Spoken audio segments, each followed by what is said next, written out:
Immer wieder, wenn Themen hochkommen, wenn Ängste hochkommen, Glaubenssätze hochkommen, ist alles, was ich dich einlade zu tun, was ich euch einlade zu tun, mit dem Bewusstsein ins Herz zu gehen und das Herz zu öffnen, weit zu öffnen und zu atmen und zu danken, dass es erfahren wurde und dass es jetzt gehen darf. Zu danken, dass es kreiert hat mit euch, um eine Erfahrung zu machen und dass ihr es gesehen und erkannt habt jetzt. Und dann atmet hinein und lasst es in Liebe und Dankbarkeit ziehen. Wenn ihr möchtet, könnt ihr Ideen, Konzepte und Glaubenssätze, die hochkommen, umdrehen. Das heißt, ihr könnt zum Beispiel, wenn ihr Ideen im Kopf habt, zum Beispiel die Oma hat immer gesagt, du musst hart arbeiten, damit du was wirst. Und das kommt zum Beispiel hoch, dieser Glaubenssatz, dass ihr erkennt, nein, es darf leicht sein. Ich habe erfahren, als die Großmutter oder Urgroßmutter, die das dem Kind und dem Kind weitergegeben hat. Und am Ende, als meine Oma mich erinnert hat, dass ich eben nicht hart arbeiten muss, da ich es schon erfahren habe.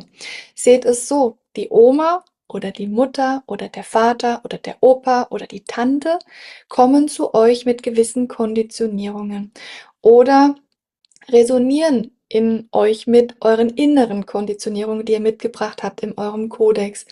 Aber sie tragen es in sich, weil ihr es irgendwann einmal in irgendeiner anderen Inkarnation eine Schnittstelle gab, die die Konditionierung gesetzt hat. Ganz ursprünglich.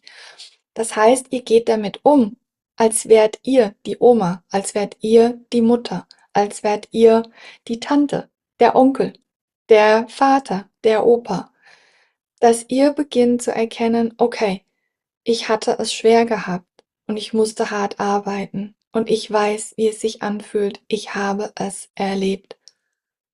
Ich kann mich vielleicht nicht dran erinnern, aber ich habe es erlebt und jetzt darf es anders sein. Ich möchte jetzt erfahren, wie es ist, in Leichtigkeit zu leben, in Fülle zu leben, in Gesundheit zu leben, in einer harmonischen Partnerschaft zu leben. Ich habe erfahren, dass es anders ist. Ich habe das und das und das erfahren, das und das in mir konditioniert. Und ich darf jetzt es anders machen. Und ich spreche mich frei von den alten Ideen, von den alten Konzepten, die ich bereits gelebt und erfahren habe. Und wenn es einen Satz gibt, den ich mir in meiner Ahnenauflösungsarbeit immer wieder gesagt habe, ist: Ich habe das erfahren und damit muss ich es nicht weiter tun. Und letzten Endes, aus meiner Perspektive, jetzt, wo ich wie ich bin, jetzt, wo ich Lia bin, fühle ich mich als alles, was ich bin und als alles, was ist. Ich fühle meine Energie durch euch zu mir zurückkommen. Ich fühle meine Energie aus meiner Familie, meiner Schwester, meinen Sternenfamilien. Ich fühle meine Energie aus den Pflanzen, den Steinen zu mir zurückkommen, aus den Tieren zu mir zurückkommen, wenn ich mich darauf einlasse. Also sehe ich, dass alles, was ich erfahren kann an Energie, ich bin. Und ich nutze das so weit sogar, dass jedes Mal, wenn ich Leid sehe oder irgendwie konfrontiert bin mit Glaubenssätze, Mustern oder was auch immer, dass ich mich korrigiere und sage, danke, dass ich das erfahre in dieser Inkarnation. Als zum Beispiel Wilhelm oder Tim oder Daniel oder was auch immer. Oder vielleicht der Hund, die Katze auf der Straße. Und jedes Mal, wenn ich in mir Resonanz anspringt, egal ob positiv oder negativ, dann halte ich inne, gehe in mein Herz, fühle mich, öffne mein Herz und sage danke, dass ich es erfahre. Und ich brauche dieses Leid nicht mehr. Ich spreche also als ich für mich, als der andere, die andere, das andere. Und manchmal, wenn es besonders turbulent ist, ist es für das Ego schwer. Deswegen gehe ich immer wenn ich die Zeit habe, mit meinem Bewusstsein in mein Herz und versuche wieder mich zu erinnern, dass alles, was ich sehe in meiner Energie, auch meine Energie ist. Alles, was mir begegnet in meiner Welt, bin ich. Egal wie ärgerlich, egal wie traurig, egal was es ist. Und dass ich mich dann erinnere, ich sehe eine kranke Person im Rollstuhl, mein Herz geht zu, ich habe Angst, ich bin getriggert, ich habe Angst, dass ich das sein könnte. Dann erinnere ich mich, ich bin das schon. Ich brauche es nicht mehr. Und gleichzeitig öffne ich mein Herz und entscheide mich, nie wieder so zu leiden, nie wieder Krankheit zu kreieren in dem Ausmaß, dass ich keine Schuld brauche, dass mir schon längst vergeben ist. All diese Dinge mache ich jedes Mal bei allem, was ich sehe, bei allem, was mich berührt. Und das Schöne ist, ihr setzt hiermit ein Statement für die Person euch gegenüber.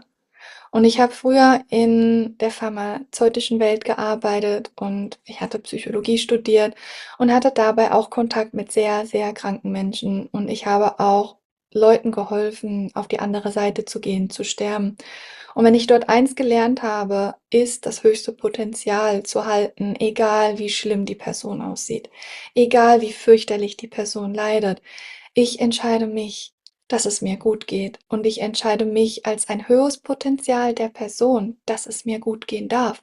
Und das hat so einen starken Effekt, wenn es von Herz zu Herz gemacht wird. Ihr übernehmt keine Energien von irgendjemanden.